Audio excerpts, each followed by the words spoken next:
Right, so Stevie Nicol, the gift that keeps on giving, by the way, and not in a good way. My American friends, I sympathise with you for having to listen to this man week in and week out. So this is what Steve Nicol has had to say about Liverpool's performance against Chelsea. He said, "I wasn't impressed. I don't enjoy Liverpool at home at Anfield against anybody and sitting back and trying to play counter-attacking football because that's what it was." Does somebody want to tell him we won? I mean, maybe that passed by Steve Nicol, but Steve, we won. And you called it sitting back and playing counter-attacking football. I called it a plan that was executed and worked. We won, as we have done with almost every game under Arne Slot. I will happily take being a little bit more cautious on occasion than being counter-attacked and pillaged like we have been at times. He is the American television version of Roy Keane. A mouth who just criticises everything. And it's unfortunate because what a player Steve Nicol was. Incredible. But my God, he talks a load of shit. Absolute. I mean, any American viewers, let me know what you think of him. But my God. Hell, he's just me. Never ending. Just stop it. We won. And you're moaning about it. Zevon said, "Some people don't realise Slot's tactics were spot on." It was perfect, mate. And do you know what? Speaking with David Lynch earlier on today, one thing that seems to be a recurring belief amongst all of us fans and most journalists as well is we are a lot more defensively stable in Arne Slot's style of football. Look, I get that people were used to, and I was used to, the swashbuckling direct action under Jurgen Klopp.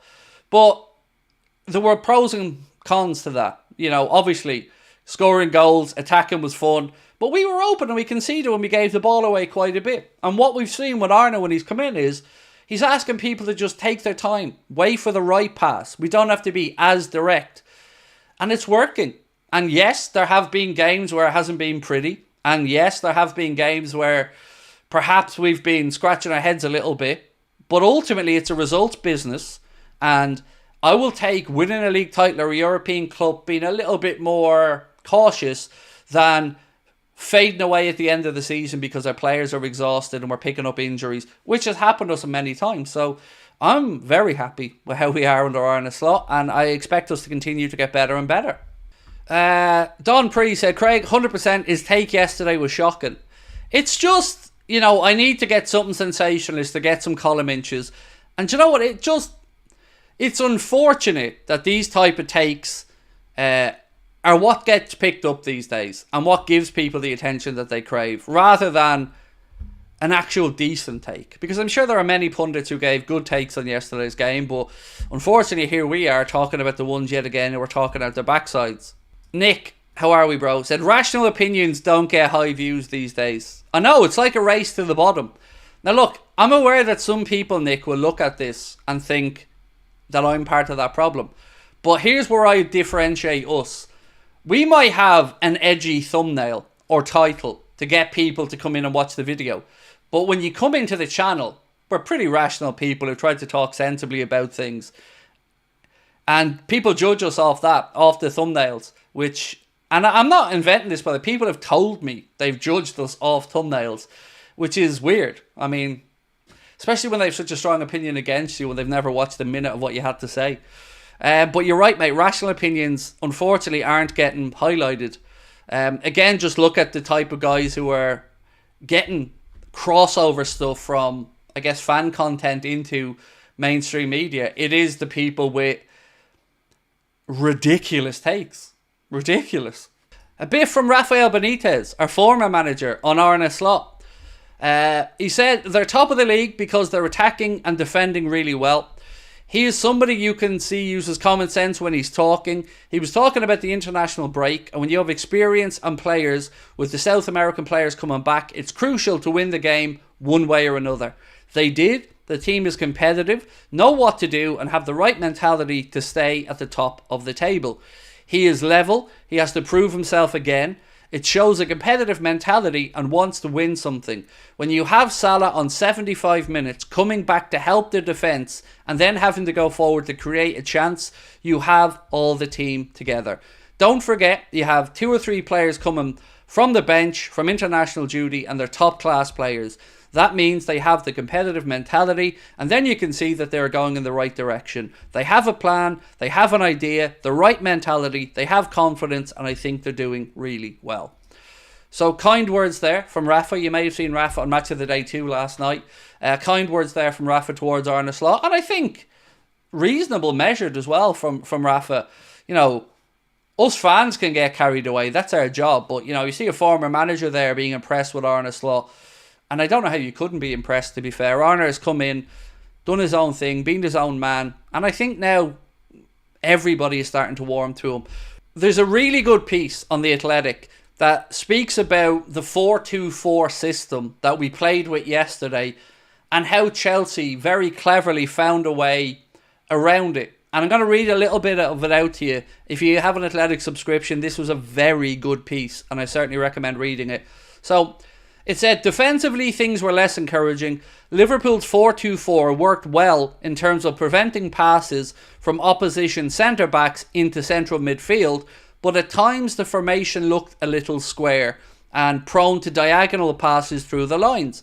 The main issue was coping with Gusto, who played a half-back from the left, pushing into the inside midfield role, so playing in that half space.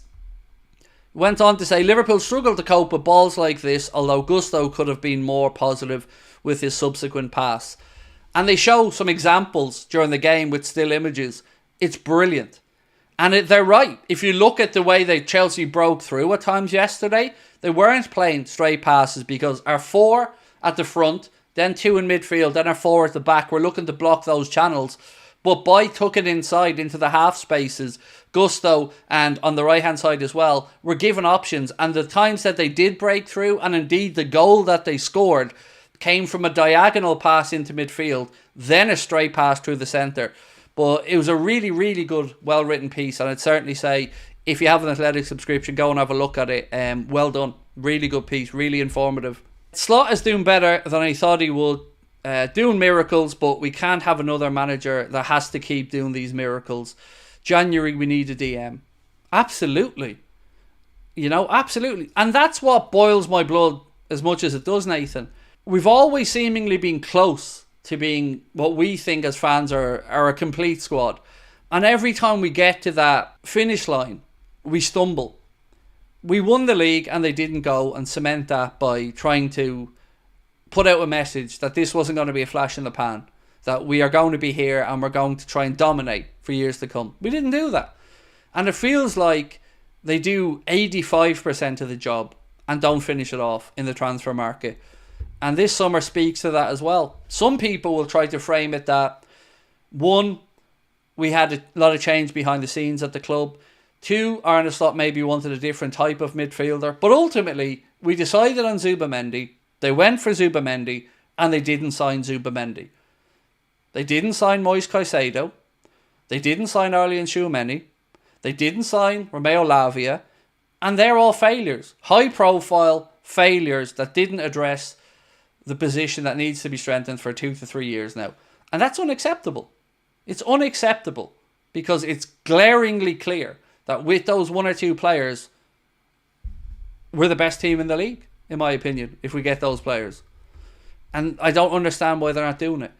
And I don't understand if I don't think they'll ever change. Because if they didn't back Jurgen with the big money occasionally, I don't see them doing it elsewhere. I don't see them doing it with Arne Slot because Jurgen Klopp was a hero, an icon, a legend. And he did unbelievable things with us. And they still left him short. So I don't ever have the belief in them in the market.